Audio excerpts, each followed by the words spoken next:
Hey everybody, it's Cricket and Missy, Soulful Conversations, Two Voices, One Path. And we're going to continue the conversation on trauma bonding tonight. Yep. But what we're going to do now is talk about the differences between trauma bond and healthy love. Yep. And we're going to give some examples of both.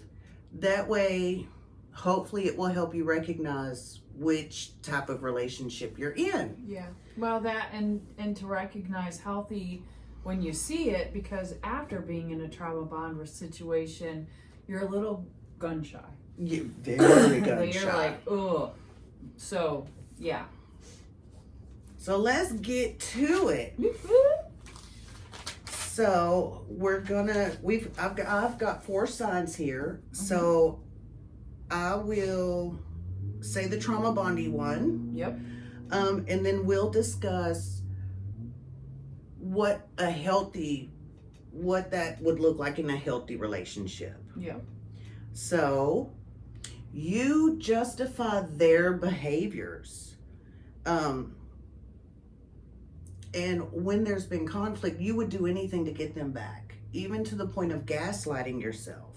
Mm-hmm. You make excuses for them. Yep. Even to the point of blaming yourself. Yeah. And you seek comfort from the same person that hurt you. Right. That one of the first things I wrote down was no head games. Yeah. Like, in a healthy relationship, you don't have head games. You don't have, like, there's never anything offensive or, like, a joke is actually funny or corny. It's Right. never offensive, like, oh, like, we got to go over there again? You know how much fun that's going to be. Okay, Right. let's go. Like those jokes at your expense and the person that told it is the only one laughing Exactly. and everyone else in the room is mortified. Which would make you uncomfortable going places, especially with them, that you may make those excuses like, you know what, I don't really feel good, or, your family doesn't like me, so I would rather just not go. Mm-hmm. And a healthy perspective is, oh, you know what, I wish I didn't have to go. You know what I mean? Like, releasing you of your responsibilities without any repercussion. Right. Like, it's okay if you go ahead. I'm sorry. Not having to cover for your partner. Yeah. Oh, so why isn't so and so here? Because he doesn't like you? You know what I mean? You can't really say that, right. but you come up and he stepped on something and he twisted his ankle, he's not feeling good, or right. But also in a healthy relationship, it would be more of, I don't really care for your friends, but they're your friends. I'm not going to stop to go have fun. Yeah. It's not going to be like, I don't like them and I don't like you being around them and yeah, you can't go see your mama. Yeah. I mean, if they truly are a bad influence on you, then absolutely. There's definitely reason why your partner would be concerned. Definitely. Not because they don't want you to have a good time, but they're concerned for your well-being or your likelihood. Like, there's people out there who have friends that would easily drive drunk, and you know what? I know when you go out, so-and-so doesn't have any trouble driving drunk, and so I'm worried about you. I'd rather you not go. Right. But also, an adult, don't call me to bail you out of jail, though. Yeah. But like, to me, that's like a healthy, Yeah. They don't give you reasons. Right. To make excuses for them or to put it on yourself. Like, y'all been fighting all day for whatever reason, and now it's like, oh, now I got to go hang out at this place and pretend like, oh, that's okay, we don't have to go. I'll call and cancel, say I'm sick, or whatever. Yeah. Because you'd rather have your friends upset with you than your partner. Yeah. Like, there would be none of that. Yeah. With your friends, there's less repercussions than if you upset your partner. Right. So, yeah, the lesser of two evils. Yeah. But then again, like, the healthy version of, that sometimes, like, the healthier version of that is, you don't you don't like going to the same places. You know, like I like rock stores. They may like hunting stores. I'm not a big fan of hunting stores, and they're not a big fan of rock stores, but it's okay. Right.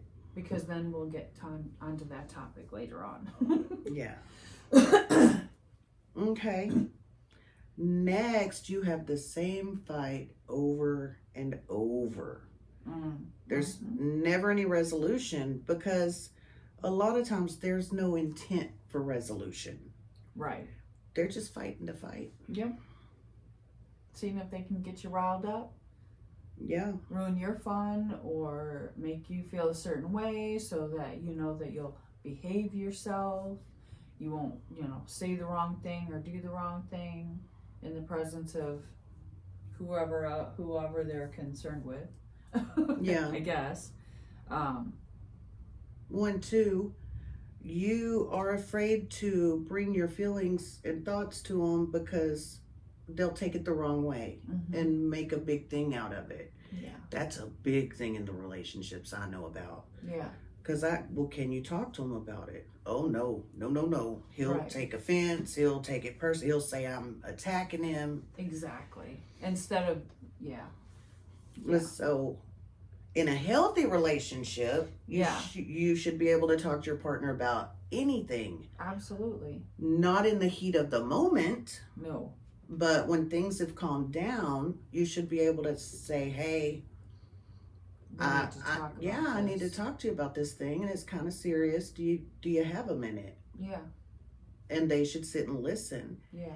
And then even if they don't understand what you're talking about, or if they just don't get it, Yeah. they should still be willing to listen to you. Absolutely. And have some empathy. Like, not, I don't know what you're crying about, but, hey, let me go get you some Kleenex and we'll sit down and we'll talk about it. I can make you a cup of tea or something that's comfortable for you, and let's just talk about it. Yeah.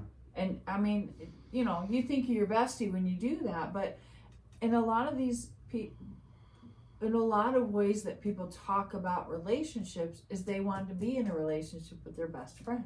Yeah. They want their partner to be their absolute best friend, and that includes getting to know your partner. Mm-hmm. Because if you're in that other relationship, the toxic, the person who is on the receiving end of the abuse,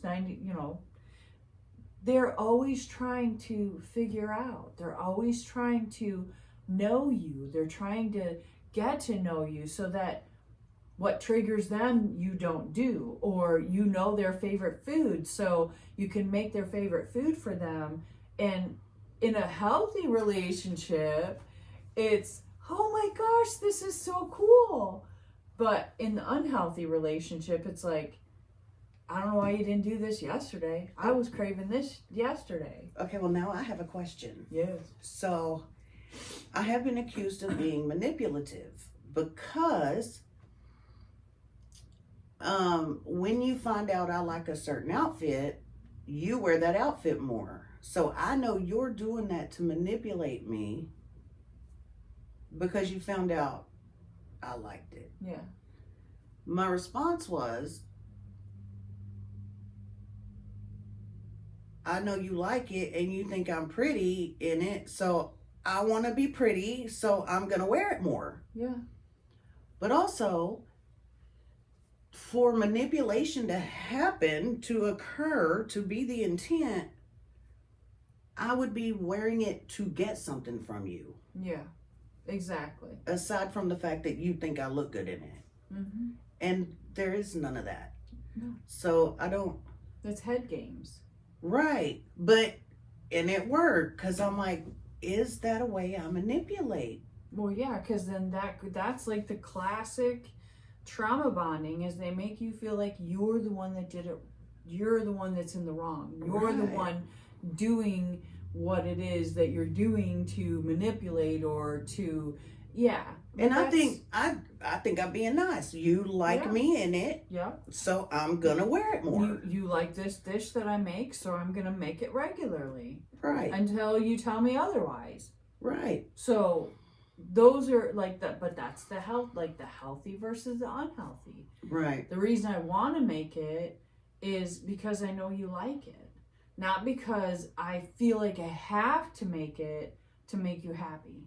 And not because I'm trying to get something out of you. Exactly. And if I say I'm going to make it and then I don't make it for whatever reason, it's like, you know what? You didn't have time. Like tomorrow, let's plan on making it together. Yeah. You know, like time is of the essence. You know, you want me to, I can chop stuff up while you do this and that or whatever. And then it becomes fun. Oh, yeah, because, man, I pride myself on being a woman of my word. Yeah. Yeah. One, because it's a good thing to be, but I do think part of that does stem from if I didn't do something I said I was going to do, I had hell to pay. Yes, absolutely. Well, you said you were going to do this. Well, I didn't expect my motor to blow up and leave me on the side of the road for 5 hours. Exactly. Yeah, okay. I'm learning something new about myself. Okay. Yeah. Okay. Yeah, so in a healthy relationship, you should be able to talk to your partner. Yep. You don't feel insecure. Right. Like your partner has, at this point in your relationship, hopefully, like, has made you feel secure. Like, you know enough about them. See, and my initial thought was to not push the boundaries. But in a healthy relationship, Right. that thought doesn't even come to. You should be able to say anything about anything. Yeah. Right. Like, I really hate your purple underwear. Right. But I I'm going to wear them every day this week. Right. You But know what I mean? Yeah, I still have that little hang up about insecurity though. Yeah. Because sometimes they say things that make us insecure. True. Even in a healthy relationship. And that's where we are with our insecurities. Yep, exactly. But I think with so many of these, the important issue is like the intent. Did they say that to make you feel insecure? Right. Or if it was, oh my gosh. Yeah. Well, like, Please don't ask me if that dress makes your butt look big, because I don't know how to answer that question without making you feel bad. Exactly. I really like the blue one. You could change that, and that would be all right, you know. Yeah. But it wouldn't be because they're like, I'm going to be embarrassed to be seen with you if you wear that. They know that you have insecurities and you may be insecure. Right. So it's all about, like, that's the intention behind it. Yeah. Positive affirmations, paying a compliment and meaning it versus knowing the difference. Right. And the difference between a compliment and flattery. Yeah. Because a compliment is a genuine thing and flattery is a manipulation. Yeah. Like a lot of brown nosers at work. Yeah. That's flattery. Yeah. And their intention is only in their own favor. So, yeah.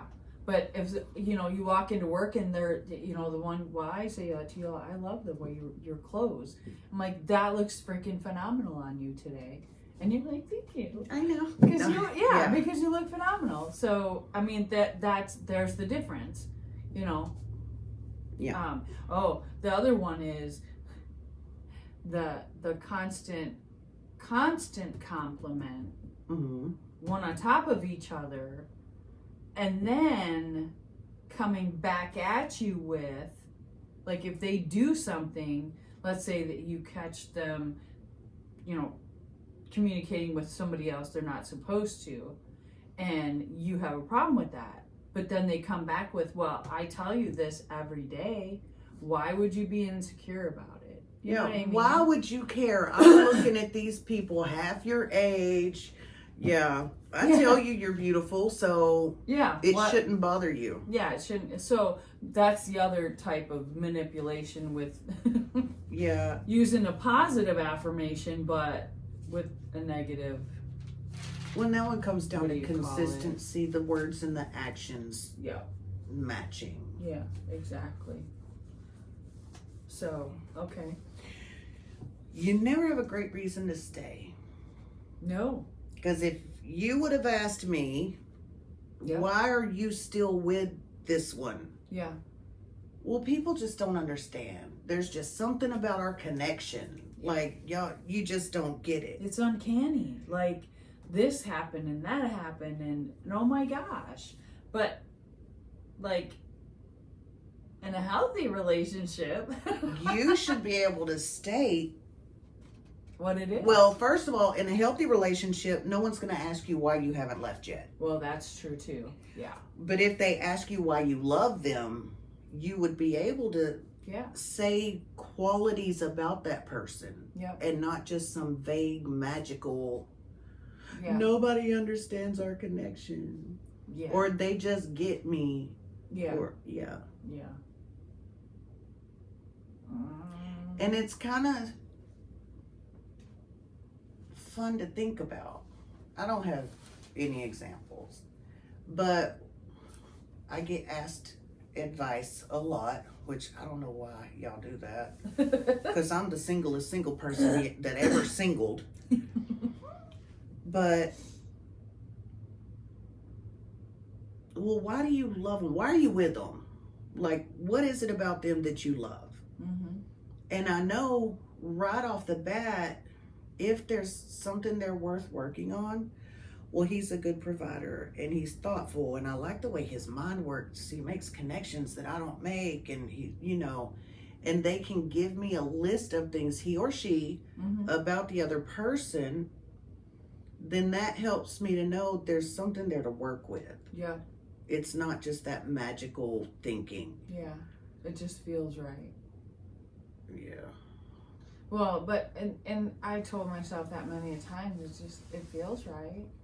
But so the ultimate come out though of the situation and being on the other end of it was, it took me that much to learn to love myself again. Or to learn to love myself, period. Because my whole entire life I didn't have the knowledge. I guess knowledge is the word.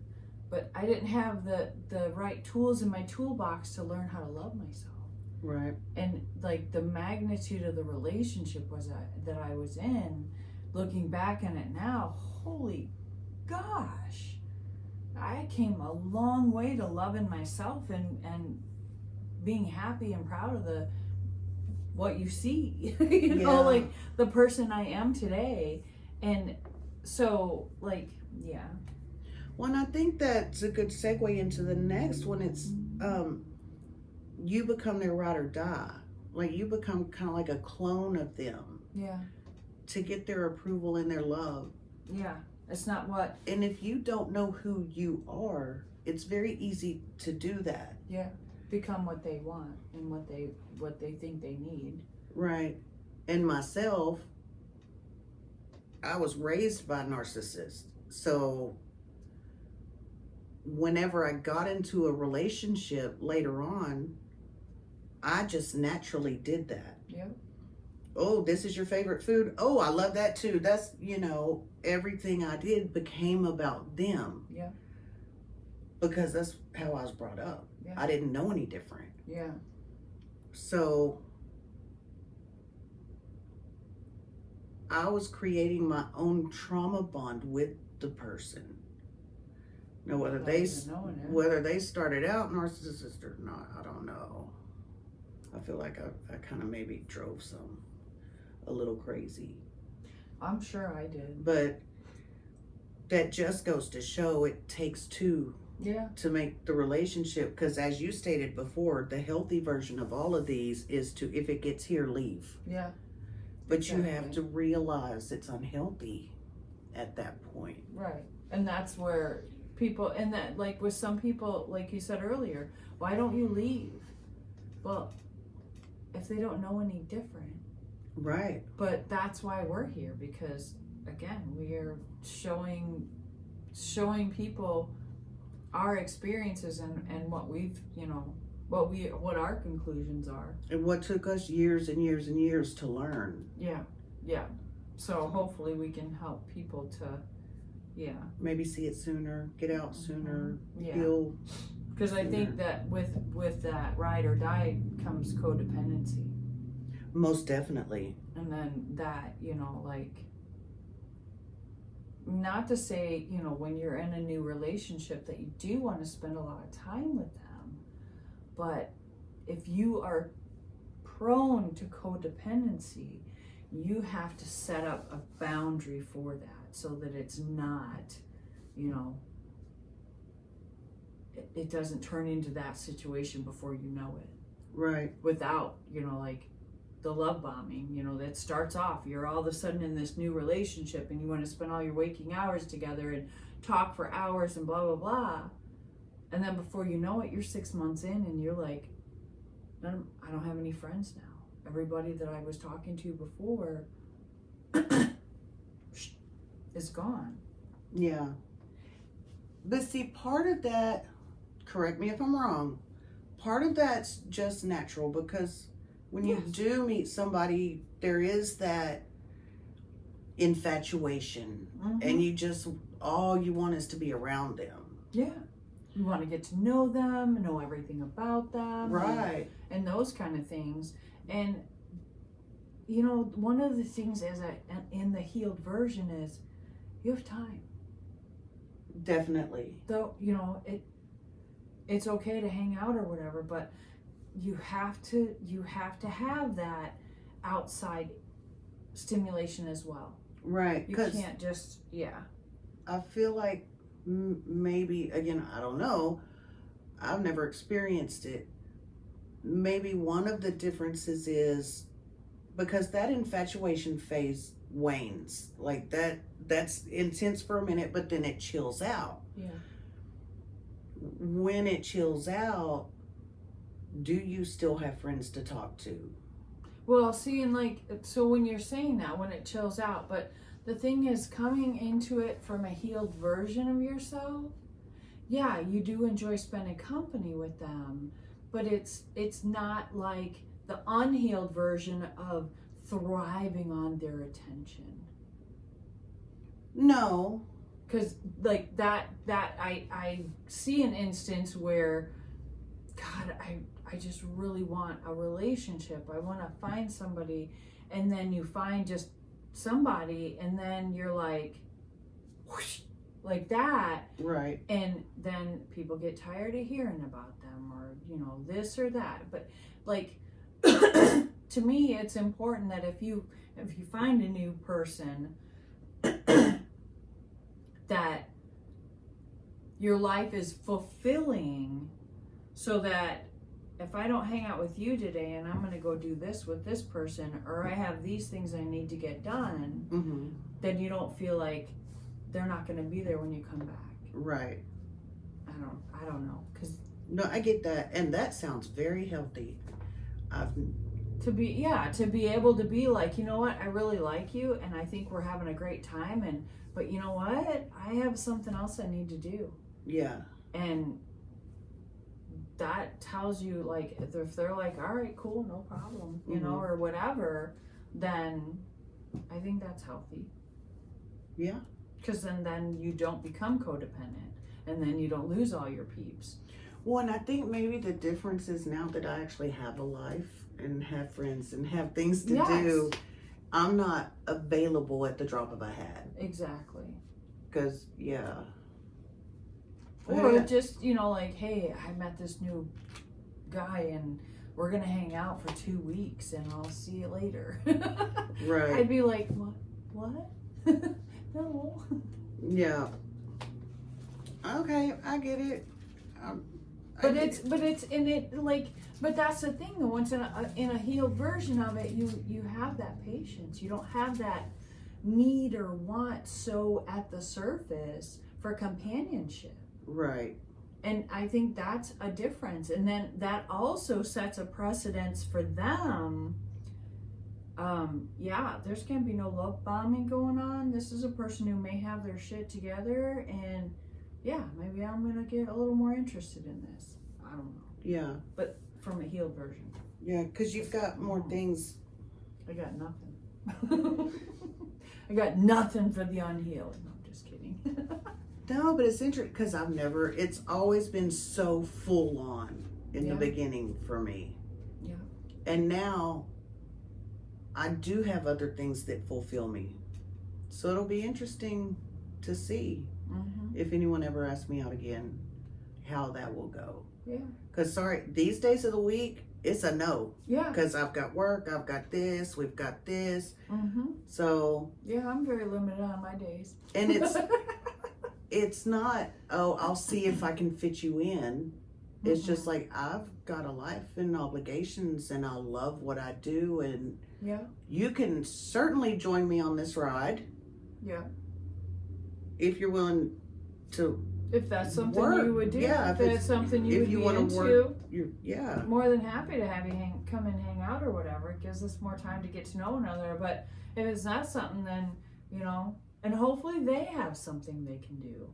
That they're not just sitting Definitely. at home waiting for you to call them and be like, where were you? I was trying to get a hold of you. That kind of thing. Yeah. Hey, you know what? You got this going on? I'll just go hang out and do some golfing or something this afternoon. Yeah. Well, and see, because I've had all trauma bonds. Yeah. Every single one of my relationships have been trauma bonded. Mhm. And like the last serious relationship 15 years ago, we lived together. Like I was in college for a minute, but then we had a company together. And so we were together 24/7. That's not healthy. It's not healthy. I mean, it can work. It can work for some people, but yes. I have never been able to be with somebody 24/7. Yeah, I can't either. Mm, Well, I can, no, go do something. but then it's like, I would really like the opportunity to miss you. Exactly. And then it's, get out of my face. I'm so sick. Why must you breathe in my area? Mhm. Go away. Yeah. I don't care where. Yeah. Just go away. Yeah. Yeah. So, yeah, for me, it's not good to work and play and live and Yeah. all together. Yeah, and that's something that you talk about. And then, again, as they get to know you or it's like they know. Right. You need time to do you for a while without all of the outside or whatever. You know what? I'm going to go do this. But again, if you're not working with each other, but if you're working with each other, it's a little more difficult. Well, then when you come together, you've got something to talk about. Yeah. Like if you're not together 24/7, Yeah. We finished that list. woo! I don't know what time we're on, even though I have my glasses on. Right around 30. Oh, yeah. We could move on to how to break it, trauma bond. Okay. We could do that. Okay, so we'll stop part 1 here Yes. and then shimmy on over to YouTube. Pick it up on the YouTube. Absolutely. And talk about what you need to break a trauma bond. Yes, let's break those bonds. So see you